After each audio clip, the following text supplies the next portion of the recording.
Welcome to the Home Services Success Stories podcast powered by Peakzi, the number one AI platform for growing your home services business. And on the show today, we have Rick Romero, founder of MetroFlow Plumbing, as well as RJ Romero, operations manager at MetroFlow Plumbing. Rick and RJ, it's great to have you on the show. How are you? Great. Good, good, good. Great to see you. Yeah, excited to dig in and learn more about your story. So, Rick, we'll start back with you. So, take us back to the beginning. What inspired you to start Metro Flow Plumbing back in 1989, and what was your original vision for the business? Um, Actually, I was influenced by my grandfather. I remember being a kid growing up. I remember my grandfather's shop and how he would, have his guys there and getting them ready and running their calls. Of course, it was a different time back then. Then my dad started his, and I worked for him right out of high school. He was going to school at night and learning the trade at the same time. So I was always inspired by them, and I always wanted to do that. So now I'm third generation. Of course, it was never, my grandfather had his own company. My father started his own. I worked for him as well. And then I came to Dallas from a little town in New Mexico and moved here uh, working for a plumbing company. I'd already learned plumbing, so I came here and licensed and worked for a larger commercial group uh, and started going up in their ranks, and I became their uh, plumbing manager at the same time and running company. They started to go under, and they wanted to finish the job. They shut the plumbing down, and they asked me if I would continue finishing the jobs they had. They had like six jobs going at the time, commercial jobs. So they asked me if I would uh, complete them for them. And I said, I could do that for you, but at the same time, I'd like for you to put out a letter to your existing clientele and letting them know that I am starting MetroFlow Plumbing. And of course, it was commercial back then, and they sent out the letters and did it as I asked, and it worked for both of us. I was able to finish their jobs, and at the same time, and then I started getting the phone calls doing the commercial work. Did commercial for probably 10 years, Mhm.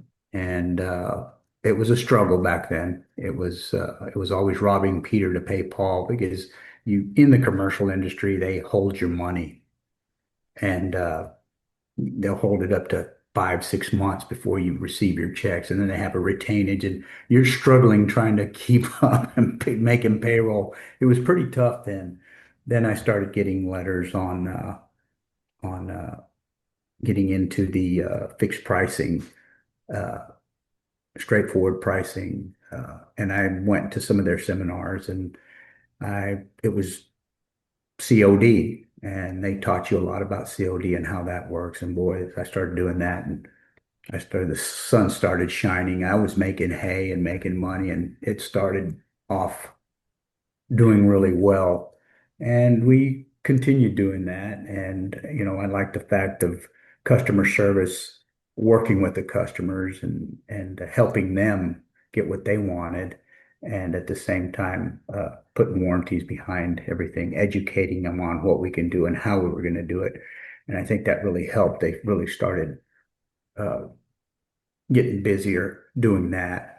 And the key was, and also it's always about training and training the guys to do that, what we were expected here. And here we are today. And here we are today. So it sounds you literally grew up in the business. This was like a way of life for you, like down to the pedigree. So that's really cool to see that you are a product of the industry in that regard. So, and definitely interested to learn more about some of those keys to success, which we'll dig into. So RJ, now that you're carrying forward a proud four-generation plumbing legacy, why did you decide to follow in your father's footsteps, and what do you think will be kind of your legacy into the business?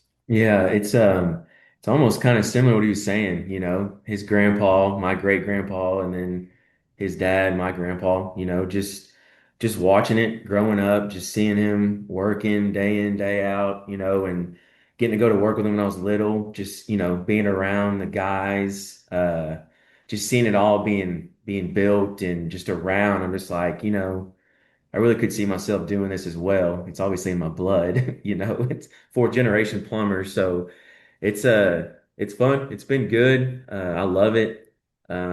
Just getting to see the day ins, day outs, growing up, just knowing when I was younger, I'm like, I want to do this as well. So keep it going, keep the business going, that type deal. So What do you think inspires you most about your father, his story, and having seen him build a business? yeah, it's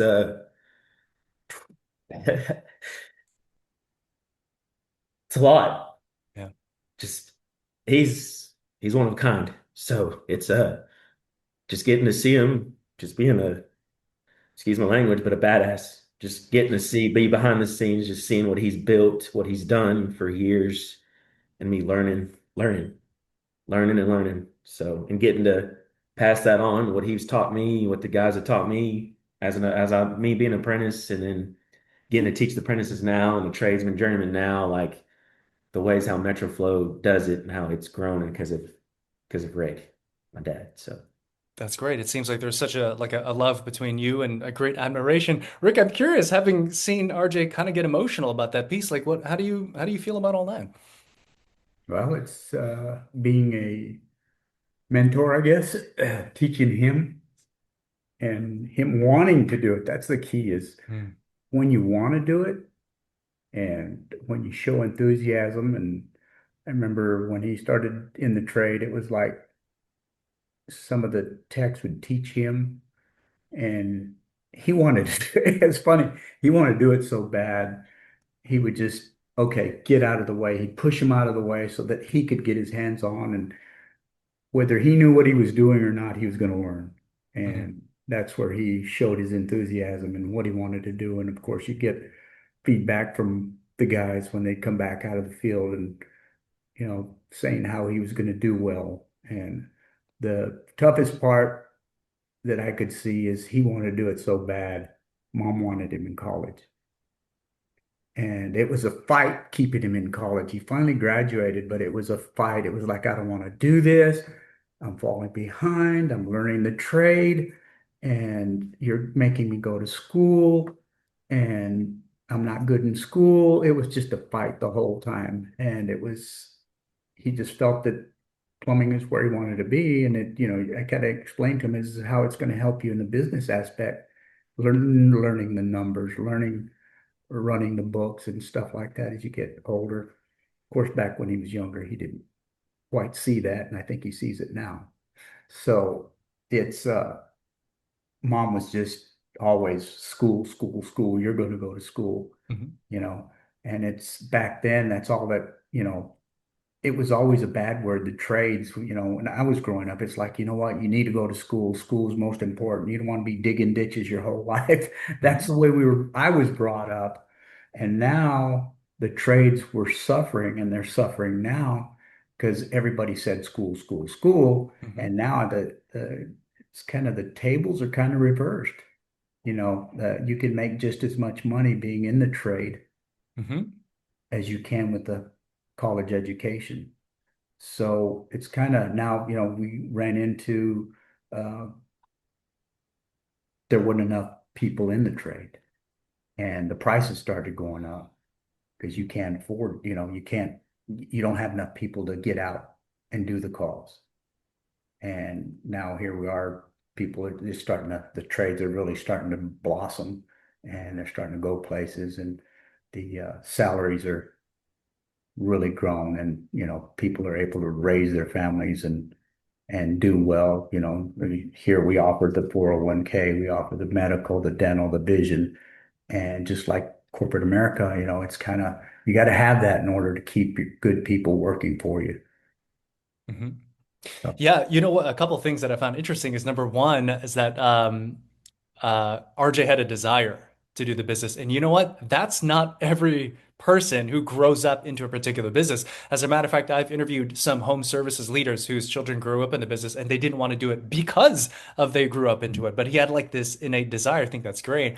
And number two, about the trades, which is really interesting because it's true. I'm seeing all these like memes on social media saying that, the trades, that's where all the future millionaires are going to be because AI is sort of like destroying corporate jobs and like I heard someone also say what separates the US from other countries from being a third world country is actually the plumbing system, which I didn't even think about that, right? So many interesting insights there.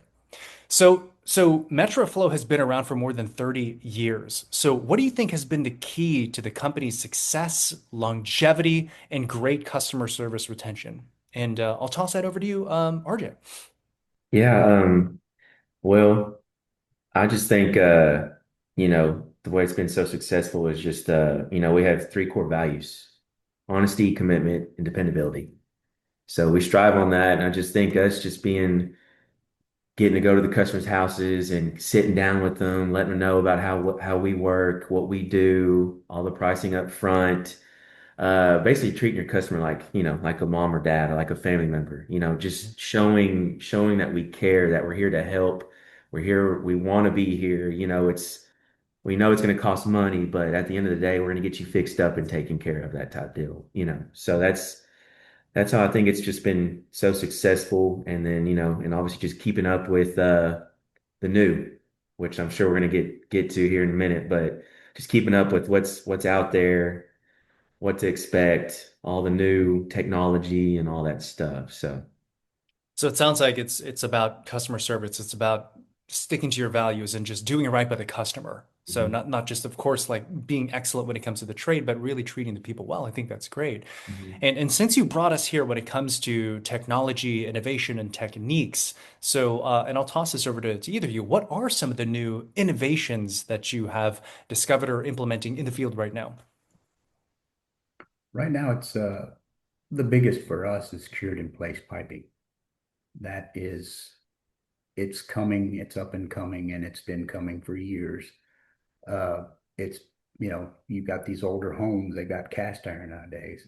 Instead of digging up the whole house and starting to break concrete and digging under, uh, we're able to go in there and cure the pipe. What we do, it's kind of like a tube sock, if you will, and it's we kind of insert it into the pipe. And of course, it's got resins that go in there and they harden and they grab onto the cast iron.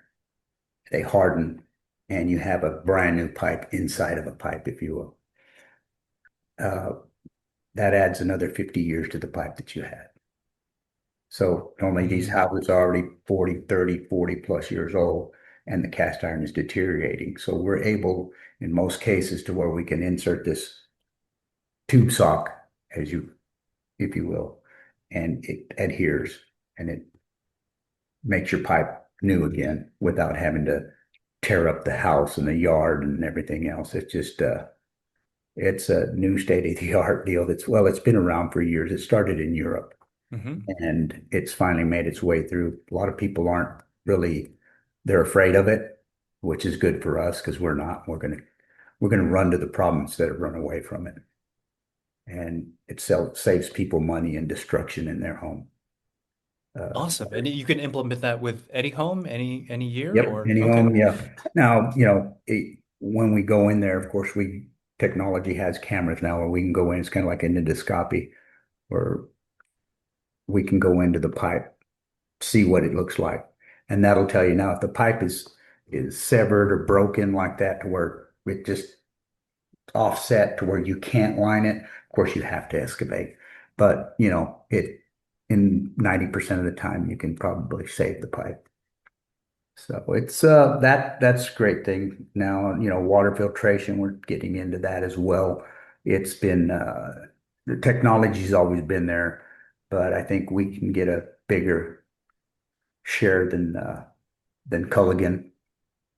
Uh, and I don't want to badmouth them in any way, but we're doing plumbing. We're Hmm. in there. We're see what their water's doing. We got firsthand, and if we're able to educate the customer, communicate to them how important it is, it's going to help us as well grow. And that's what we do is, it's all about training our guys and having them learn what technology we have out there and what's available to them as well that'll help them. Okay. So the CIPP pipelining and as well as Mhm. water filtration. Any other innovations that you're excited to talk about at this time? Oh, there's always something going on with your slab leaks. Hmm. The way the ground shift these days, it affects the pipes underground and under the houses. Is caused by electrolysis too as well. So there's technology being able to pinpoint where these leaks are, where you don't have this destruction.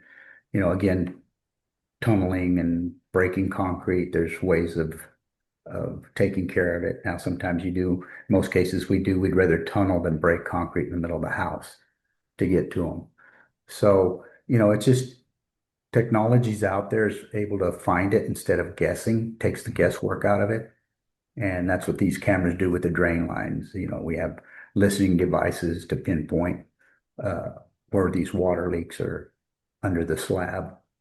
Uh, again, to keep the destruction down to the home. Okay. And you touched a bit about your team. You said always training the guys in terms of the innovations, but also it's that level of customer service. So, what do you think y'all have done differently than other home services companies to build such a culture of excellence, both from customer service, innovation, and technical excellence? What do y'all do differently? It's more communication, educating the client. Uh, we'll go into homes and I can let RJ kind of let you, he experiences it more whenever they're talking to the client and say they've had other techs out there, other companies out there. And as the communication builds and the trust builds with the client, uh, you want to take it from here and just Yeah, how they don't explain and it's just you, we meet once a week and we train once a week. And it's just a matter of, just building that trust with the customer, not just going in there with a mad face because someone made you mad or whatever. It's just clearing the brain, getting ready for what that job is, preparing yourself. If you have an apprentice with you, talking about a game plan, just more preparatory. And then when you get in there with the client, it's just, like I said before, it's like trying to make a friend. Hmm. We try to make friends because we want that customer for life, not just for that day or that couple days if it's a big project. We want them for life. We want them to remember us when they call in to when we leave at the end of the job. So that's to answer your question, that's what we train here is train once a week, train, communication, stuff like that. So and you're educating the customer at the same time. We try and Hmm. educate our guys on what to look for and explain to the customer what we're going to do, how we're going to do it, how long it's going to take. Of course, we don't work by the hour, we work by the job. So that being said, if it takes us 2 hours or 10 hours, it's the same price. That Hmm. kind of relieves the stress that the customer has on what it's going to cost them. And they don't have to worry about watching the clock because we kind of give them a straightforward price before we get started. And once we get in there, we tell them exactly step by step what we're going to do before it gets done. We do what we say we're going to do. Once we do that, of course, we're training our guys to do that as well. After the job, we walk the client through.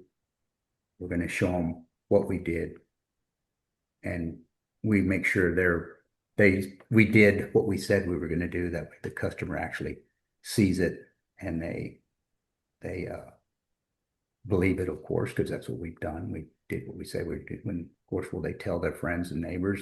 Hmm. Yeah. Will it? If they don't, that's okay. At least they were able to understand what we did and how we did it. So definitely communication and training seems to be the key here. Right. So, and also it seems Educating. like so much of the culture is about leadership. And RJ, as you take on more leadership within the company, what are some of the lessons you've learned from your father about running business, about building an honest long-term business? Like, what are some of those lessons you've learned from him? yeah, Kylie, we feel like we've been talking about it. It's just like you said, communication, Hmm. um, educating, and then just watching how he interacts with customers too, and interacts with the other guys here, and it's just and culture is another Hmm. word that I love is building a great culture. the guys where they come from other plumbing companies, they're like, wow, this is a great place to work. Like where I came from, I was just a number, that they didn't know my name. I was just a truck number or whatever. So building a culture, I think, is one of the main things that I've learned from him, and just getting that trust and learning the day ins about your guys. Even, hey, how was your weekend? How's the kids doing? That type deal in our business, to where that culture, I think, is key. So Culture, and then really just following through his example, learning by seeing him in action. And yeah. the culture is such a great piece because it really kind of scales within the organization, and that hits every touch point within. So shifting gears just a bit. So this show here, of course, is powered by Peakzi, and you are customers of Peakzi. So tell us, what has been your experience working with Peakzi and their team? I love Pixie. No, what they do is, what they are. It's kind of like, we are talking earlier about state of the art. These guys are incredible. Pixie is just, they're all over what's going on in the industry. And it helps us see what's going on, what the other companies are doing. How can we do better? If we're doing good now, how can we do better? We always want to, again, it's state of the art. We want to be on top of it. We want to, how they say, you hang around with good people, you do good things. That should tell you what Pixie does. They have good people, they're state of the art, they know what's going on, and AI it's a coming thing and it just keeps growing and growing and growing. And Pixie's all over AI and it works to their advantage and to their favor. And they share with us what's going on in the market. They open up our eyes to different things and, how it will help us in our market, with the plumbing. It tells us what other plumbing companies are doing, who, uh, and how they're doing it, they'll have like a grid. Okay, right now the market shows this, and they'll have an incline. Well, they'll show some of these plumbing companies as to where they're at. If they're above the line or below the line, they're performing. So that helps us up our game to, hey, okay, we got to perform well here. We got to perform better. It's like I don't look at it as competition towards the other. Of course it is, but we got to look at what do we do? Let's keep doing what we're doing and let's not worry about, well, this plumbing company's doing this and this plumbing company's doing that. What good are they doing is what we want to know. And how can we do better? We want to be kind of in a class of our own, doing what we do. And with Pixie's help, it helps us do better. It helps us skyrocket. So again, AI is just going places and it's phenomenal. But when you can do it to your advantage, which Pixie does, it's just, and they share with us, and that puts us ahead of the game. Yeah, it sounds like it gives you a lot of insights into how others are doing business. Kind of like, sports teams will study other sports Oh teams' yeah. plays, that kind of thing, right? So you can kind of break Mhm. things Yeah. down. But what would you say has been the most significant business outcome that you've experienced from using Peakzi?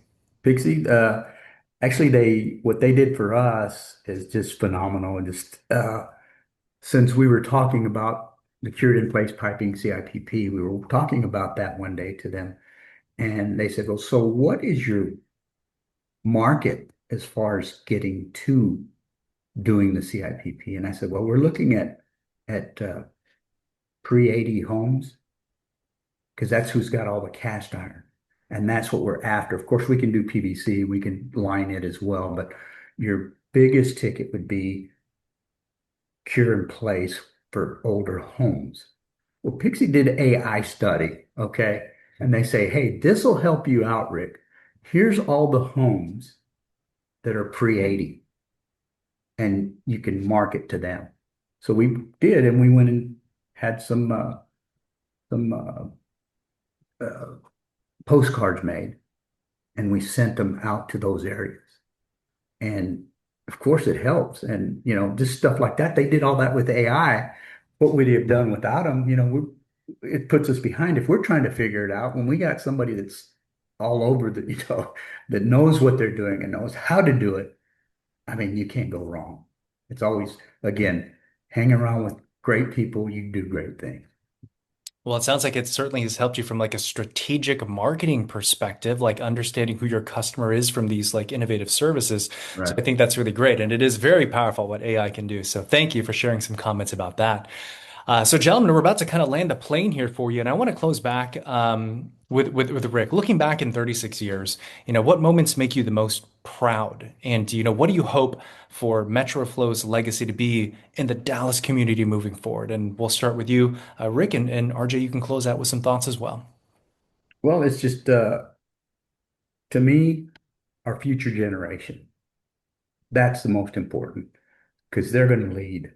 And if they can grow with you and accept the changes, again, if you can build a culture and share with them where your vision is and what you want to do and what's going to help them, it doesn't only help them, it helps their clients and it helps the company.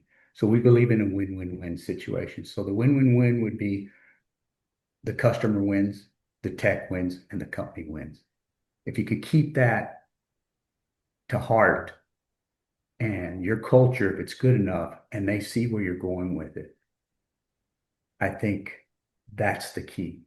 They got to buy into what you're doing. And if they do that, if they buy into what you're doing, they accept the change as it comes to you, if they can accept it with open arms, then, if they can believe in what you're doing and they see the results that you promised them, I think that's going to take them to the next level. And we got to keep training that with our newer generations. And just from day one, we just do that. And we've been doing that. And of course, we're not a huge company, but we don't need to be huge. We just need to do what we do, continue to do it, and it grows on its own. It'll do its own thing.